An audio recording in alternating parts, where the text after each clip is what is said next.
pada sifat uluhiyahnya, pada sifat uluhiyah Allah, ataupun pada sifat rububiyah Allah Subhanahu wa ta'ala. Baik, kita nak faham sikit apa yang dikatakan mensyirikkan Allah pada uluhiyah Allah, apa yang dikatakan mensyirikkan Allah pada sifat rububiyah Allah Subhanahu wa ta'ala. Sifat uluhiyah Allah Azza wa Jalla, apa dia sifat uluhiyah Allah? Allah, uluhiyah Allah ialah sifat Allah yang berhak disembah. Siapa yang berhak disembah? Hanya Allah Ta'ala. Tidak ada yang lain kecuali Allah Subhanahu wa ta'ala. Kita baca dalam surah Al-Fatihah, bukan saja kita baca, hadirin sekalian, tetapi untuk kita tadabbur.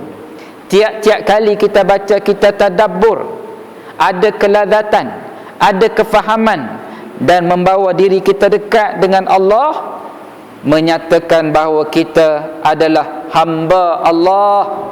Yang berhak disembah hanyalah Allah Subhanahu wa ta'ala, tidak yang lain-lain. Bila kita baca pada surah Al-Fatihah, iyyaka na'budu wa iyyaka nasta'in, iyyaka na'budu wa iyyaka nasta'in, iyyaka na'budu, akan dikaulah na'budu, kami mengabdikan diri.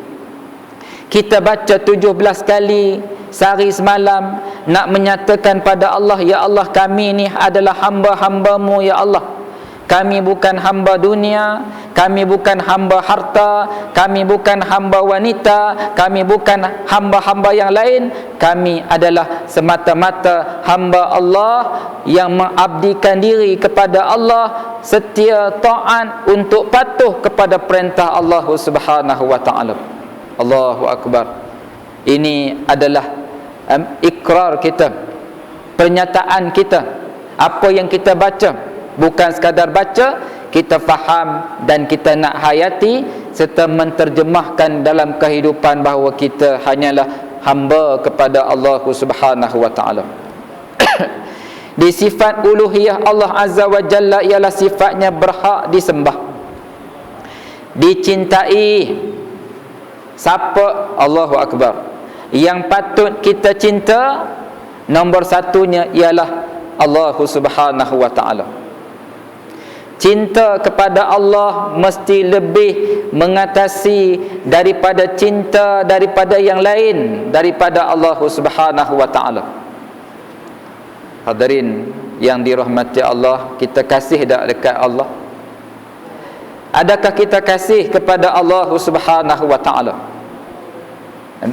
Apa bukti kita kasih kepada Allah Subhanahu wa ta'ala? Allahumma salli ala Sayyidina Muhammad. Kita semak kerana kecintaan kita kepada Allah, kemudian kecintaan kita kepada manusia. Manusia mana? Hak nombor satu yang patut kita lebih kasih, sudah tentu, sudah pastilah Nabi Muhammad sallallahu alaihi wasallam. Allahumma salli Muhammad. Kecintaan kita kepada Allah Subhanahu wa ta'ala mesti mengatasi daripada segala yang lain. Kita tak mau baca saja ni, tapi kita nak menghayati, kita nak terjemahkan.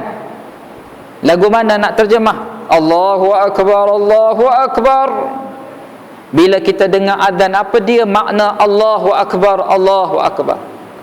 Tidakkah itu menyatakan Allah yang terlebih agung, Allah yang terlebih mulia, Allah yang perlu kita nyatakan kecintaan nombor satu hanya kepada Allah Subhanahu wa ta'ala? Dia melatih untuk kita menterjemahkan kecintaan kita kepada Allah lebih daripada segala-galanya. Tinggalkan rumah, tinggalkan isteri, tinggalkan harta, tinggalkan perniagaan, tinggalkan keletihan, datang untuk mengabdikan diri kepada Allah Subhanahu wa ta'ala. Melatih kita untuk menterjemahkan kecintaan kepada Allah Subhanahu wa ta'ala. Lagu mana nak terjemah? sudah tentu bukan cara kita, bukan cara kawan kita, tetapi cara yang telah ditunjuk oleh Nabi Muhammad sallallahu alaihi wasallam. Tak ada jalan lain. Aku sayang kepada Allah. Lagu mana kamu sayang? Cara aku tak. Tak. Dia mesti ikut cara Nabi sallallahu alaihi wasallam. Jadi kalau kita cinta kepada Allah, sudah tentu kita akan memakmurkan rumah Allah. Sudah tentu kita akan memenuhi panggilan Allah Subhanahu wa taala. Pagi-pagi kita dengar as-salatu khairum minan naum. Sembahyang lebih baik daripada tidur. Kita datang menghadiri rumah Allah Subhanahu wa taala, menyatakan kecintaan kita kepada Allah Subhanahu wa taala. Dan kata dia lagi, sifat uluhiyah Allah iaitulah sifatnya yang berhak dipatuhi perintahnya. Bila Allah perintah, Allah berhak untuk kita patuh. Allah suruh kita sembahyang 5 waktu. Jangan soal kenapa 5 ya Allah, kenapa tidak 2 aja. Jangan. Kita tidak layak untuk buat demonstrasi jalanan, duduk di padang, ya Allah angkat banner spanduk kami tak setuju sembahyang 5 kali sehari. Na'udzubillah, nak cari mampus. Hadirin hadirat, syirik kepada Allah Subhanahu wa taala. Allah berhak dipatuh, tidak ada komen. Hadirin hadirat yang dirahmati Allah Subhanahu wa taala, inilah yang telah difirmankan oleh Allah Subhanahu wa taala. Allah kata apa? A'udzubillahi minasyaitonir rajim.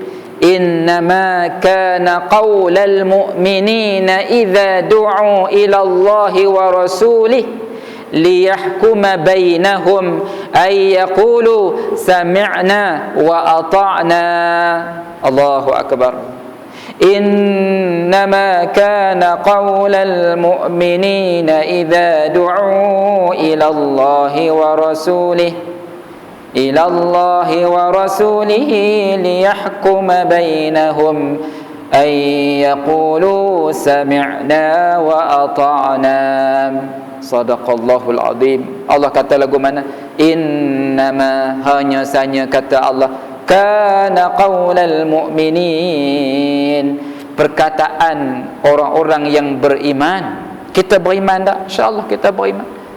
Jadi kata Allah, lagu mana perkataan orang-orang yang beriman? Idza du'u ila Allahi wa rasulihi, apabila mereka diseru kepada Allah, apabila mereka diseru kepada Nabi-Nya Muhammad sallallahu alaihi wasallam, ay yaqulu, mereka pakat-pakat berkata sami'na, kami dengar ya Allah, kami dengar ya Allah, kami dengar wahai Rasulullah sallallahu alaihi wasallam.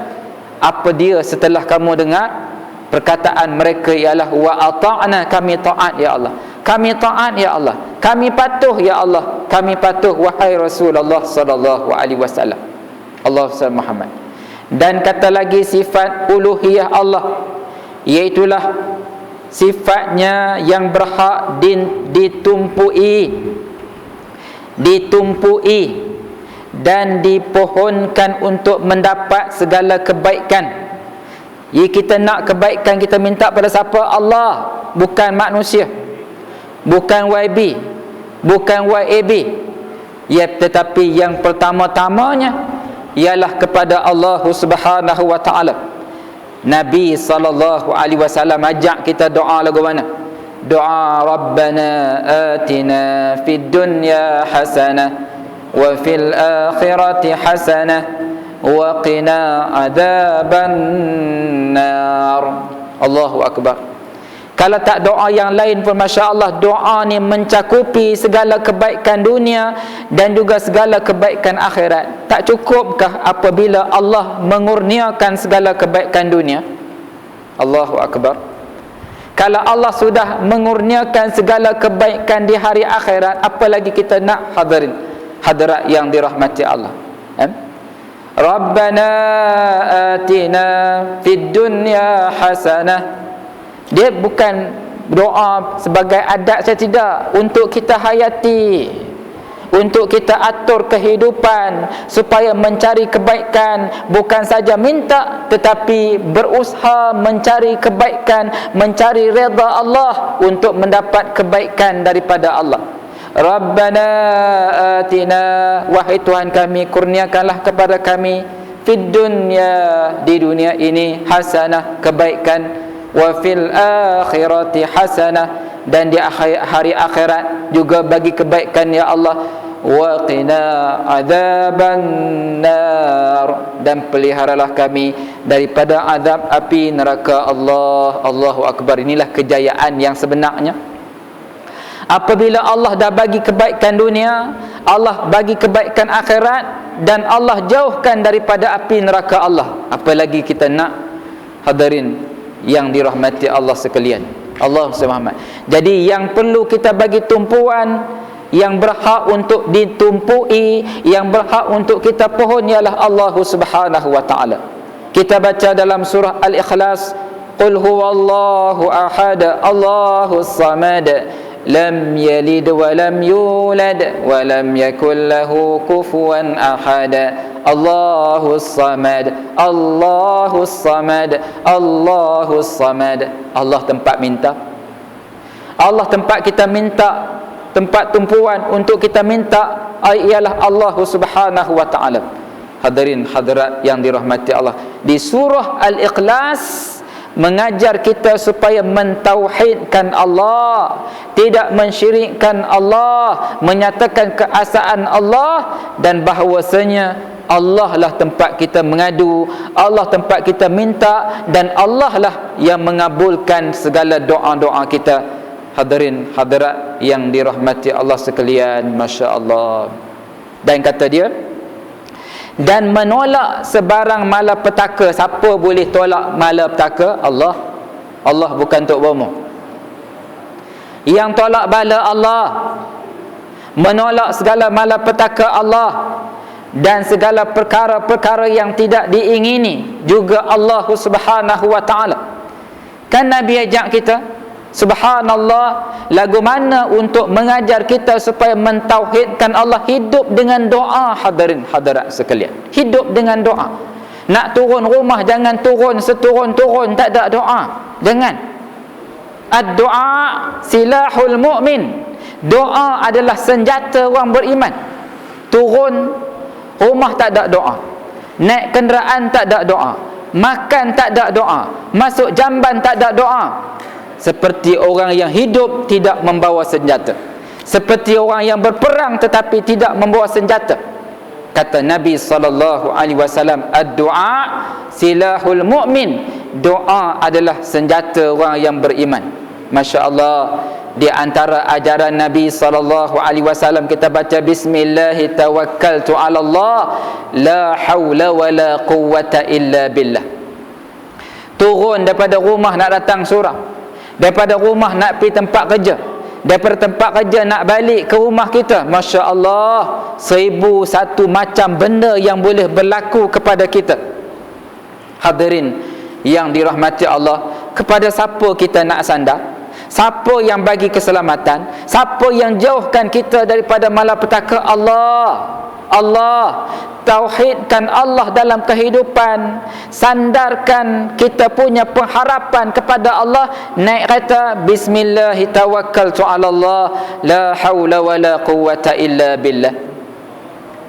Allahu akbar. Nabi ajak lagi baca bismillahilladzi la yadurru ma'asmi syai'un fil ardi wa la fis sama' wa huwas sami'ul alim. Bismillahilladzi la yadurru ma'asmi syai'un fil ardi wa la fis sama' wa huwas sami'ul alim. Baca 3 kali. Tak mau 3, 7. Bismillahilladzi la yadurru ma'asmihi syai'un fil ardi wa la fis sama' wa huwas sami'ul alim. Masya Allah, ini di antara doa Nabi SAW. Doa lagi, a'udzu bikalimatillahi tammati min syarri ma khalaq. Allahu akbar. Ini doa ajak tauhid. A'udzu, aku minta lindung. bi kalimatillah, dengan kalimah-kalimahmu ya Allah, at-tammat, yang sempurna, min syarri ma khalaq, daripada kejahatan yang diciptakan. Allahu akbar. Minta dengan Allah Ta'ala. Nabi suruh kita baca qul huwallah, baca surah al-falaq, baca surah an-nas selepas dari pagi-pagi 3 kali, petang-petang 3 kali. Nabi berdoa, dilihat oleh Aisyah radhiyallahu anha. Nabi angkat tangan, Nabi baca surah al-ikhlas, Nabi baca al-falaq, Nabi baca an-nas, Nabi tiup tangan, Nabi sapu kepala, Nabi sapu muka, depan minta doa pada Allah, benteng diri daripada godaan syaitan, daripada kejahatan jin, daripada kejahatan manusia. Minta pada Allah Ta'ala. Allahu akbar. Kita buat nak ikut sunnah Nabi SAW dan mengajar kita untuk menyandarkan diri kepada kekuasaan Allah Subhanahu wa Ta'ala. Ini semua hadirin hadirat yang dirahmati Allah, untuk ajar kita supaya mentauhidkan Allah, jangan syirik kepada Allah.